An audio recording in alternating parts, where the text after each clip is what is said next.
this. Ngayon po, wala po kasi kami assurance na opo yun. Kasi hindi po namin talaga alam na ganun po yung sasakipin niya. Hindi rin po namin kilala na bully po siya. Kasi ang pinapalabas po doon, siya po yung nambully. Kasi kami po yung nakakakilala sa kapatid kung magagawa yung mambully.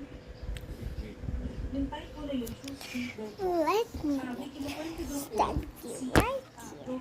Ito po yung kapatid. Ito ka mga sabi yan. Mama, ayaw ko pumasok. Gusto ko na lang. Kasi, Oh, there are trees. binabantaan na po siya napapatay sa school kung hindi po sa mismong bahay. Oh, a fit. Ito po ba? Let's go eat that. Yan, parang sinabi lang po yung nanay, may inggitan daw po dahil sa make-up. Sabi po, kasi meron daw po ng make-up na galit yung... This is mine. You know, this is mine. And I don't know. Oh, you have two. Oopsie.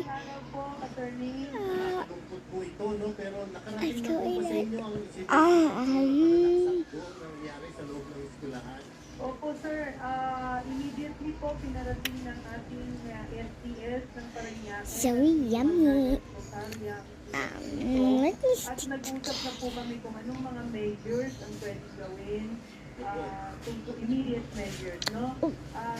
Una, ang napagdesisyonan ay kahapon mismo ay nagtakpo tayo ng classes para hindi na magkaroon ng pagintagong stress o paguluhan sa paaralan. At ngayon naman ay muna po sila, wala po muna silang face-to-face classes. Alternative delivery mode po I muna could gonna lahat ng eat mga estudyante. mine because Pinag-aaralan kung ano ang my pwedeng sister gawing should not here. tulong. Hindi lamang sa pamilya ng sa bisit na gumawa ng ganung insidente. At pati Sister, na rin sa come ating here. kaguruan at sa ating mga Where should it go? Over mangyayari po ay there. pagkakaroon In the ng room. social first aid sa ating mga I could gonna eat estudyante sa mine. loob ng klase kung saan naganap ang parehya.